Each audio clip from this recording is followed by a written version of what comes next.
During the 16 Days of Action 2022 campaign, Girls on Fire and Tech Shack Tactical TV interview ordinary but outstanding women. Hashtag I am every woman. In our interviews, we honor outstanding businesswomen who have made a difference in their specific sphere of society to ladies who have overcome horrific gender-based violence incidences. We believe in action, not activism. Why are women continually cast as helpless victims? Bystanders to their own fate, presuming that victimhood is a fait accompli. We are not simply deer in the headlights of gender-based violence. We can and will stand up for ourselves. We are not second-class citizens who need special days and men standing up for us. We say no more. Activism does not change the minds of predators. Predators will always be predators, waiting in the dark to claim their victims. Standing on street corners with placards saying that we are against gender-based violence has and never alone make a difference. Take action now, not to be a victim, and be a strong woman. Do not put your trust in anybody else except yourself. Take the example from the strong women in these interviews and be a warrior. Hashtag victim no longer. Net Oxley here for Tech Shack Tactical TV and Ghost of Girls on Fire for the 16 Days of Action for No Violence Against Women and Children, which we hold every year. I'm here with a very brave lady called Phindili Ngobo. Welcome, and thank you very much for talking to me. Thank you. I feel welcome. Tell me what happened to you. It's now 4 years ago, am I correct? It happened to you in 2018. You were brutally raped. Can you tell us what happened? And then we'll take it from there. Okay. What happened? It was 2005. Was gang raped by 8 guys. They raped me inside the house and they raped me outside the house. And I went and opened the case. The first thing that I remember that the boys told me that I'm playing with my mind and I'm playing with my time. They are going to come out soon. I couldn't take that and I was okay. The police, they are here, they hear this and they will support me. And I went home. After 3 days, they were arrested. So I was, while this thing happened, I was working outside for a court. So I was doing car wash outside court. So I can see them when they come to court and I could attend because I'm outside. So one day they didn't call me a court and it was court 6. It was Mr. Lefranche. And I entered the court with my family. I told my family that it's a court date and then they came and we go inside the court. And I don't know what happened because I just hear this said the case is struck off the roll. I don't know what is that, what is the meaning of that, what is happening. The case was struck off the roll and I just see the boys jumping out and jumping up and down happy, and I don't understand what is happening now because even the CID that was handling my case was not inside the court. When I go to police station, ask where's the CID, and he said he's in Maputo. So no one was giving me the straight answer.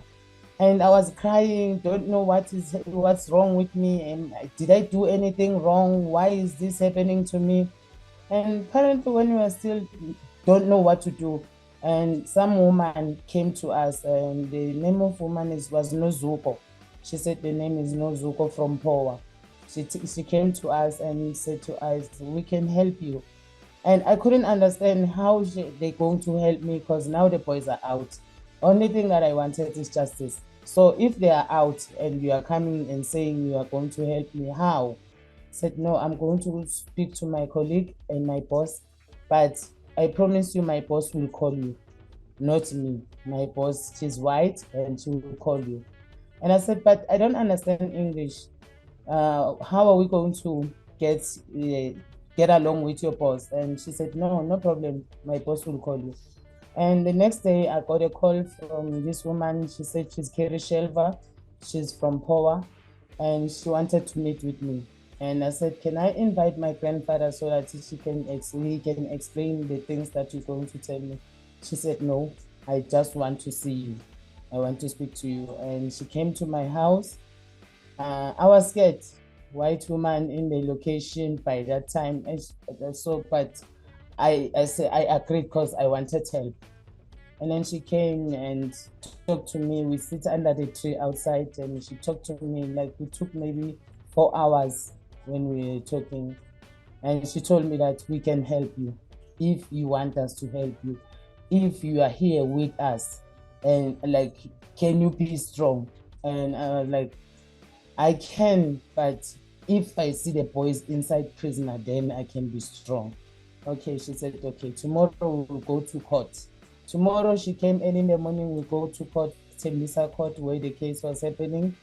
We asked for my docket and the CID that is handling the case. We got that, and then we went to Alexander High Court.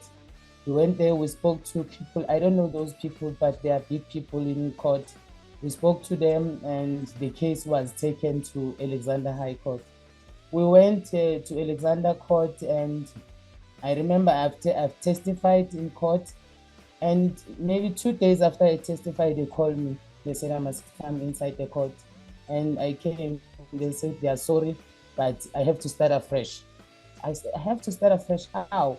You have to start afresh because they see that the lawyer that was doing the case, the lawyer of the boys, was not on practice. I don't know what is the meaning of that again, but I have to take that. And I was like very angry. I just stood outside the court and wait for Carrie. And then Carrie, when she came, we asked it, me and my sister, because we were staying with my grandfather. So we couldn't go back and tell my grandfather that the case is finished again, because to me it seems like the case is finished.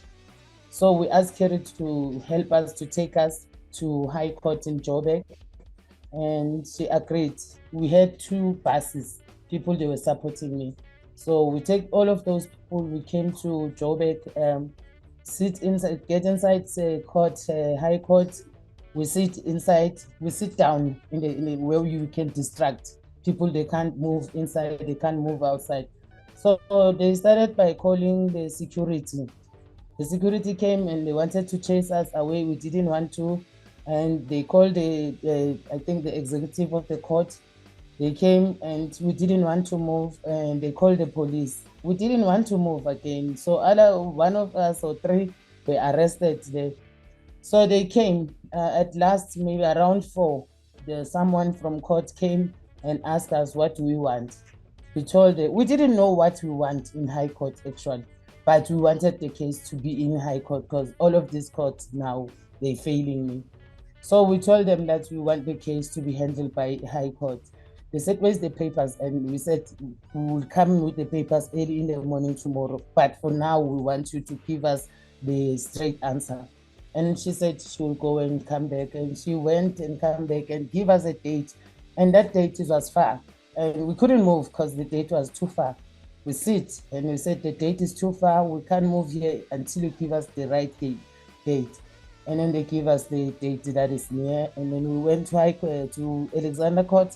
We took those papers, we bring them early in the morning to High Court, and then they open a case. And when I asked them, so why you keep on opening this case, but you're not arresting these boys? Nothing Why is are you happening. not? Yes, they said no, they can't do rearrest. I said, but you can do reopen the case, because the second statement that I wrote this statement while I was in the hospital. I started to get sick now, so I'm in the hospital. The CID came and said he can't find the statement, so I had to write another statement on my pain. So, but for them to go back to prisoner, no, it's none. Okay, we attend in High Court. I remember the prosecutor saying to me, because we were going to the prosecutor all this time, so I have engaged with the prosecutor in the court, and the court things, what is happening in court. And what do I want? I don't know anything about court, but I know that I want life sentence. Even if I don't know what is life sentence, but I know that life sentence. She asked me, why do you want life sentence? I said, because I think my life is over. So if my life is over, even their lives has to be over. So I want life sentence. She said, okay. But when we inside the court, I didn't hear even one life sentence on my case. So I was like angry, furious, just go outside, and went away just to the rounds in Joburg. And I don't know Joburg, but because I was angry, I couldn't face all of these people. People are happy. These boys get get justice, and it's not what I wanted. And I can feel like my body is like on that day, on the day of justice, my body started to have bubbles all over. And then I called. Yeah, when I spoke to my prosecutor, she asked me what do I want about this thing, and I said I want life sentences to all of them. And she said, why do I want life sentence? And I told them that because this thing, it's gonna stay with me for the rest of my life. I can feel it now, even if I don't know my future, how is my future going, but I know that this thing is gonna stay with me for the rest of my life. The court, when they started to give them sentences, I didn't hear even life sentence. So when I think they were on number 3, I just stood up and go outside because I was very angry. And now we are in misfortune because other people, they are happy because they got sentenced, and me, I am not happy because I didn't get what I want. And from there, I've been getting inside out, in and out of hospital. I've been sick. I don't know what is happening with me. And one of the boys, because there were 8 of them, one of the boys he ran away. And so now they are telling me, the people from correctional service, they told me if they go back to court and see my statement again, you have my copies, you have my statement. They said, no, you have to come and tell. Still having that thing on my mind that I mustn't let this thing go because I have to use it. So tell me, it was happened in 2005, am I correct? But it drags until 2011 because that's where I get the judgment. Because yes. Okay. Sorry, the line is very, very bad. We'll just try and soldier through this. So, what physical remnants do you have? What is left? You still not all right after you've had a lot of operations and stuff like that? What physical influence did this have on you? Are you still ill? Are you able to have children?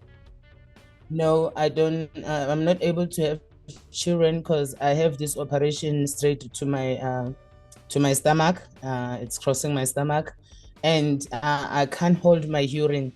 When I need to go to the toilet, I need to go to the toilet right now. If I'm waiting, it will come out. So I have those I'm just a scrap. I call myself a scrap. You can't be a scrap. At least you're fighting for your rights. That's really something. Mentally, how do you feel? Are you feeling all right? Do you think you're getting over it? It's been 17 years, but it's still with you? Yeah, I'm not getting because I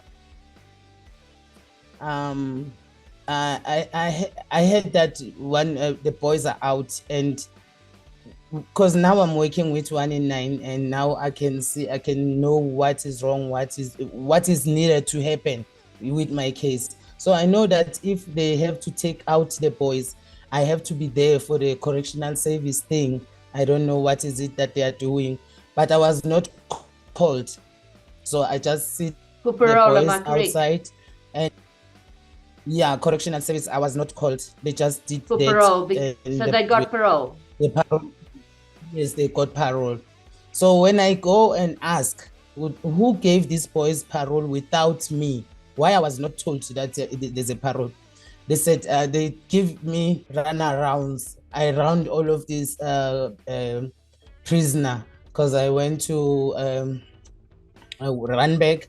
They sent me to what is it that another prisoner that is the big prisoner in Pretoria. Like they give me runarounds. No one is coming out and say I did this mistake and I'm sorry, or we're gonna do this, we're gonna rectify our mistake like this. And I said to them, okay, you did a mistake. I can see that you did a mistake. Can you please take these boys inside and then you call me for parole and then you hear from me what do I feel? Because even now I'm still in pain, but the boys are finished their sentence. So what about my sentence? Because I'm still sentenced. And then this year around June, because they see that I'm making noise and I'm busy in their offices making noise, they call me. They said I must come because one of the boys was still inside. So I have to go and do the parole for one boy. I said, no, you're not doing the right thing. You can't call me for one boy. I was raped by 8 guys. So now you are calling me for one boy to do a parole. And why are you taking this parole to Alexander? Because parole has to be in Tembisa if the parole has to happen. And you have to call all of those boys. They said, no, we are asking you. And they were harassing me, coming to my house, coming to my work, until I spoke to my boss. I told my boss that, these people are harassing me now. If I can't stay at home in peace, if I can't work in peace, they are here at work, they are trying to talk to me. It's wrong for them to come to me. I'm not a prisoner, but now they are treating me like a prisoner. And then one day they kidnapped me, they took me to Lokop. Yeah, they took me to Lokop. Yes, they didn't tell me. Yes, they didn't tell me that I'm going to Lokop. They just came to my house and said, no, we're going to take you to work. Okay, I entered the car and we are at Lokop. And I asked them, what am I doing here? Why my boss is not here? Why my people are not here? Why are you taking me alone here? And there were like 6 of them in the room. And even there, I saw my life so cheap because they bought me a tennis biscuit, they bought me chocolate, they bought me and because when you feel pain, you won't stop. You won't stop at any how. You won't stop. So I didn't stop. I said to myself, I will find help, even if I don't know how, but I will find help. And then on 2018, they said there's a summit. I've got this group that's total shutdown I'm working with. So they told me that they will do a summit with the president. I said, oh, that's my good shot. I will talk to the president and I will talk to the justice people. Yeah. And I went there and I spoke to the president. First thing that I know, okay, what I'm saying, he didn't even notice that I'm standing in front of her until I try to undress so that he can see what I'm talking about. Because sometimes we're talking about the scars that they are inside, but sometimes we are talking about the scars. We see the scars. So that's why I undressed for the president. Even then, I didn't get answer. So answers from president. Yeah. I can't hear you. Okay, so tell me, are the men in prison still, or are they out now? No. Only one boy that is left all in of prison. Them, they are out. Yeah, all of them out. How do you feel about that? Cross, angry?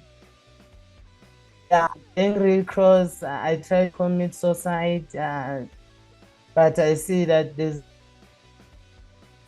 but I'm very angry, and that thing changed my life completely, because when I see men, I see tigers, I see lions, I see you. Even if the fight will start with a little thing, it will end up being big, because I know that maybe this man is because he wants to rape me, you know. So I'm always on the blockage side. I don't want anything to hurt me. I don't allow people to get.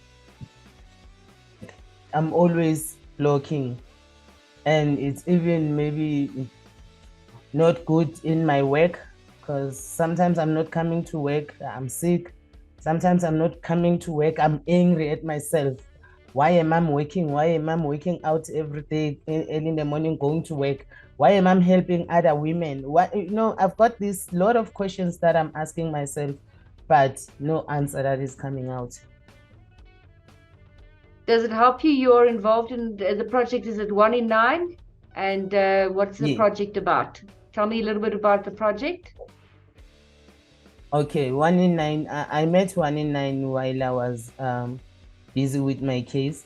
1 in 9 was started in 2006 on Jacob Zuma case when he raped Fezeka Kuzwayo.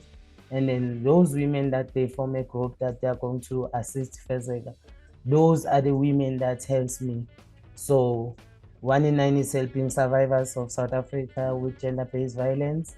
And we've got projects here, Studio M, we've got Paul Ed, political education. So yes. Thank you very much, and I really, Phindili, I hope healing for you, that you can actually move on with your life and have happiness. I don't believe so. You have to sometimes believe that you have a right to be happy. So hopefully you will find happiness. Have you got a message for the other women out there? Have you got any message out there that you would like to leave me with?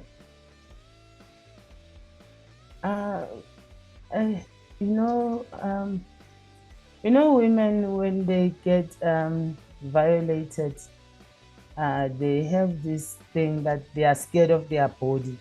They are scared of what they can be, they can do. Women are very strong, but they need to know that they are very strong. And with those organizations that they are around here in South Africa, they can go there and they can get help. They have to be strong. They have to trust themselves.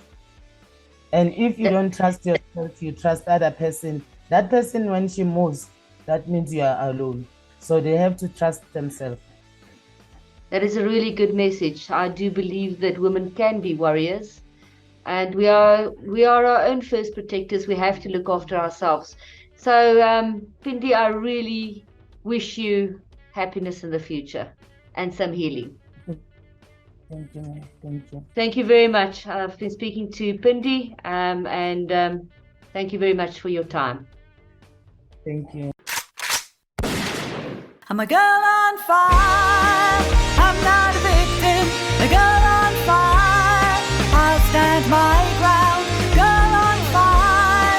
I've made a choice. I stand proud. I'm a girl on fire. I'm a mother, a daughter, a sister, a friend. I'm every woman. I have taken up arms and I choose to defend all that I hold dear. Independent and strong, you will not keep me down. You can't break me. I'm a girl on fire. I'm not a victim. A girl on fire. I'll stand my ground. Girl on fire. I've made a choice. I stand proud.